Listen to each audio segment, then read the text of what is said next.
ನಮಸ್ಕಾರ ಗೆಳೆಯರೆ, ನಾನು ಕಾರ್ತಿಕ್, ಕೃಷಿ ವಿಶ್ವವಿದ್ಯಾಲಯ ಬೆಂಗಳೂರಿನ ಪುಷ್ಪ ಕೃಷಿ ಸಂಶೋಧನಾ ವಿದ್ಯಾರ್ಥಿ. ನಾನಿವತ್ತು ನಿಮಗೆ ಒಂದು ಮಲ್ಲಿಗೆ ಗಿಡದ ಒಂದು ವೈಜ್ಞಾನಿಕ ವಿವರಣೆಗಳು, ಅದರ ಬೇಸಾಯಕ ತಾಂತ್ರಿಕಗಳನ್ನ ವಿವರಿಸೋದಕ್ಕೋಸ್ಕರ ಇಲ್ಲಿ ಬಂದಿದ್ದೀನಿ. ಸೊ ಇವಾಗ ನೀವೇನು ವಿಡಿಯೋದಲ್ಲಿ ಗಿಡ ನೋಡ್ತಾ ಇದ್ದೀರಾ, ಇದು ದುಂಡು ಮಲ್ಲಿಗೆ ಗಿಡ. ನಿಮ್ಗೆಲ್ಲರಿಗೂ ಗೊತ್ತೇ ಇದೆ ನಮಗೆ ಮಲ್ಲಿಗೆ ಗಿಡ ಎಷ್ಟು ಸಾಂಪ್ರದಾಯಿಕವಾಗಿ ಹಾಗೂ ವಾಣಿಜ್ಯವಾಗಿ ಪ್ರಾಮುಖ್ಯತೆ ಉಳ್ಳಂಥ ಬೆಳೆ ಅಂತ. ನಮ್ಮ ಕರ್ನಾಟಕ, ಆಂಧ್ರ ಪ್ರದೇಶ, ತಮಿಳುನಾಡು ಭಾಗದ ರೈತರು ಇದನ್ನು ತುಂಬ ಯಥೇಚ್ಛವಾಗಿ ಬೆಳೀತಾ ಇದ್ದಾರೆ. ಆದರೆ ರೈತರಿಗೆ ಸಾಕಷ್ಟು ಇಳುವರಿ ತಗೊಳ್ಳೋದ್ರಲ್ಲಿ ರೈತರು ಎಡುತ್ತಾ ಇದ್ದಾರೆ ಅನ್ನೋದು ಒಂದು ಅಭಿಪ್ರಾಯ. ಅದಕ್ಕೋಸ್ಕರ ನಾವು ಈ ಒಂದು ಮಲ್ಲಿಗೆ ಗಿಡದ ಉದಾಹರಣೆನ ನಿಮಗೆ ಕೊಡ್ತಾ ಇದ್ದೀವಿ. ಈ ಮಲ್ಲಿಗೆ ಗಿಡ ಏನು ನೋಡ್ತಾ ಇದ್ದೀರಾ, ಇದು 3 ಸುತ್ತಿನ ಮಲ್ಲಿಗೆ ಗಿಡ. ಮಲ್ಲಿಗೆ ಗಿಡದಲ್ಲಿ 3 ಸುತ್ತಿನ ಮಲ್ಲಿಗೆ, 7 ಸುತ್ತಿನ ಮಲ್ಲಿಗೆ, ಮತ್ತೆ ಜಾಜಿ ಮಲ್ಲಿಗೆ, ವಸಂತ ಮಲ್ಲಿಗೆ, ಸೂಜಿ ಮಲ್ಲಿಗೆ, ಹೀಗೆ ತುಂಬಾ ರೀತಿ ಮಲ್ಲಿಗೆಗಳಿದ್ದಾವೆ. ಆದರೆ ನಮಗೆ ಮಾರ್ಕೆಟಲ್ಲಿ ತುಂಬ ಓಡ್ತಾ ಇರೋದು ಬಂದು ದುಂಡು ಮಲ್ಲಿಗೆ. ಅದರಲ್ಲೂ ಕೂಡ ಮುಖ್ಯವಾಗಿ ಈ 3 ಸುತ್ತಿನ ಮಲ್ಲಿಗೆಗೆ ಬಹಳ ಬೇಡಿಕೆ ಇದೆ. ಸೊ ಇದನ್ನ ನಾವು ವೈಜ್ಞಾನಿಕವಾಗಿ ಜಾಸ್ಮಿನಮ್ ಸಾಂಬ್ಯಾಕ್ ಅಂತ ಕರಿತೀವಿ.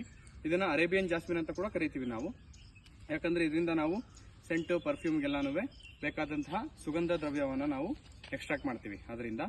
ಸೊ ಮತ್ತೆ ಮುಂದಕ್ಕೆ ಹೇಳಬೇಕಾದ್ರೆ ಈ ಗಿಡದ ಒಂದು ಬೇಸಾಯ ಪದ್ಧತಿಗಳು ಹೇಗಿರಬೇಕು ಅಂದ್ರೆ, ನಾವು 1.5 ಅಡಿಗೆ 1.5 ಅಡಿ ಆಳ ಗುಂಡಿ ತೆಗೆದು 2 ಮೀಟರ್ ಅಂತರ ಇರಬೇಕು. ಒಂದು ಗಿಡದಿಂದ ಗಿಡಕ್ಕೆ 2 ಮೀಟರ್ ಅಂತರ ಇರಬೇಕು. ಸೊ ಈ ಒಂದು ಅಂತರದಲ್ಲಿ 1.5 ಅಡಿ ಅಷ್ಟು ನಾವು ಗುಂಡಿ ತೆಗೆದು ಆ ಗುಂಡಿಯಲ್ಲಿ ನಾವು ತಿಪ್ಪೆ ಗೊಬ್ಬರ, ಬೇವಿನ ಹಿಂಡಿ ಮತ್ತೆ ಕೆಮ್ಮಣ್ಣನ್ನ ತುಂಬಿ ಅದು ಒಂದು 2-3 ವಾರಗಳ ನಂತರ ಕೊಳೆತ ಆದ್ಮೇಲೆ ನಾವು ಗಿಡ ನಾಟಿ ಮಾಡಬೇಕು. ಗಿಡ ನಾಟಿ ಮಾಡಿದಾದ್ಮೇಲೆ ಅದಕ್ಕೆ ಸಮರ್ಪಕವಾಗಿ ಪೋಷಕಾಂಶಗಳನ್ನ ಮತ್ತೆ ನೀರಾವರಿನ ಒದಗಿಸಿದಾದ್ಮೇಲೆ ನಮಗೆ ಗಿಡದ ಇಳುವರಿ ಪ್ರಾರಂಭ ಆಗುತ್ತೆ. ಇವಾಗ ನೀವು ಈ ವಿಡಿಯೋದಲ್ಲಿ ಏನ್ ನೋಡ್ತಾ ಇದ್ದೀರಾ, ಇದು 3 ವರ್ಷ ವಯಸ್ಸಾಗಿರುವಂತಹ ಗಿಡ ಇದು. ಮತ್ತೆ ನಿಮ್ಗೆ ನೋಡ್ತಾ ಇರಬಹುದು ನೀವು, ಇಲ್ಲಿ ಸಾಕಷ್ಟು ಹೂವಿನ ಮೊಗ್ಗುಗಳು ನಮಗೆ ಧಾರಾಳವಾಗಿ ಬಂದಿದೆ. ಅಂದ್ರೆ ಡೈರೆಕ್ಟ್ ಆಗಿ ಹೇಳೋದಾದ್ರೆ ಇಳುವರಿ ತುಂಬಾ ಚೆನ್ನಾಗಿ ಬಂದಿದೆ.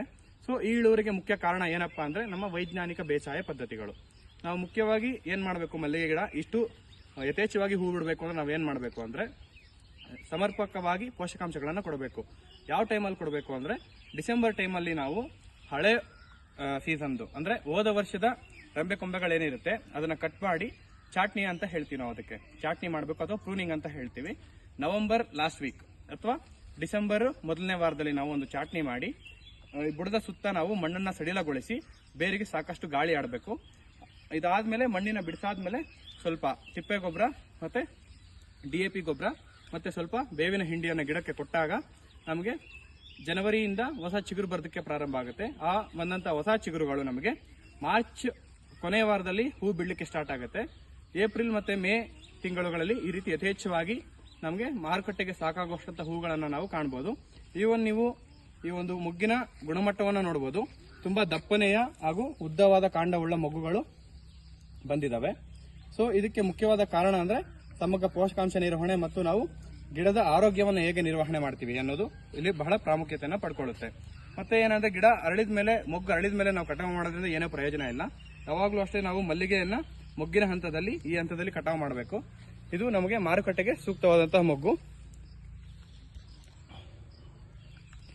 ಮತ್ತೆ ಪ್ರಮುಖವಾಗಿ ಇನ್ನೊಂದು ವಿಷಯ ಏನಪ್ಪಾ ಅಂದ್ರೆ, ನಮಗೆ ಈ ಮಲ್ಲಿಗೆ ಮೊಗ್ಗುಗಳು ಮೊಗ್ಗಿನ ಹಂತದಲ್ಲಿ ಮೊಗ್ಗು ಕೊರಕ ಅಂತ ಒಂದು ಹುಳು ಬರುತ್ತೆ.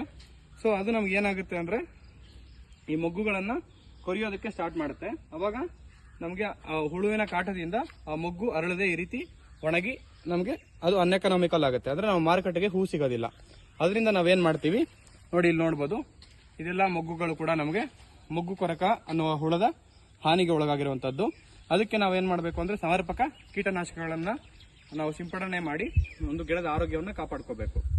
ಮತ್ತೆ ಏನಂದ್ರೆ ಈ ರೀತಿ ಗಿಡಗಳು ಯಥೇಚ್ಛವಾಗಿರುವಾಗ ನಮಗೆ ಮೊಗ್ಗು ಅರಳುವ ಸಮಯದಲ್ಲಿ ಗಿಡಕ್ಕೆ ಯಥೇಚ್ಛವಾಗಿ ನೀರು ಬೇಕಾಗುತ್ತೆ. ಅದಕ್ಕೆ ಗಿಡಕ್ಕೆ ನಾವು ಸಾಕಷ್ಟು ನೀರು ಕೊಟ್ಟಾಗ ಮೊಗ್ಗಿನ ತೂಕ ಕೂಡ ಜಾಸ್ತಿ ಆಗುತ್ತೆ. ಇದರಿಂದ ರೈತರಿಗೆ ಇಳುವರಿ ಜಾಸ್ತಿ ಆಗುತ್ತೆ. ಸೊ ಈ ಒಂದು ಗಿಡ ನಮಗೆ ವೈಜ್ಞಾನಿಕ ಒಂದು ಬೇಸಾಯ ಪದ್ಧತಿಯ ಒಂದು ಉತ್ತಮ ಉದಾಹರಣೆ ಅಂತ ಹೇಳ್ತಾ ಇದ್ದೀನಿ. ರೈತರು ಈ ಎಲ್ಲಾ ಬೇಸಾಯ ತಾಂತ್ರಿಕತೆಗಳನ್ನ ಪಡೆದುಕೊಂಡು ಮಲ್ಲಿಗೆ ಗಿಡದಲ್ಲಿ ಉತ್ತಮ ಇಳುವರಿಯನ್ನ ಪಡೆಯಬಹುದು ಅನ್ನೋದು ನನ್ನ ಅಭಿಪ್ರಾಯ. ಧನ್ಯವಾದಗಳು.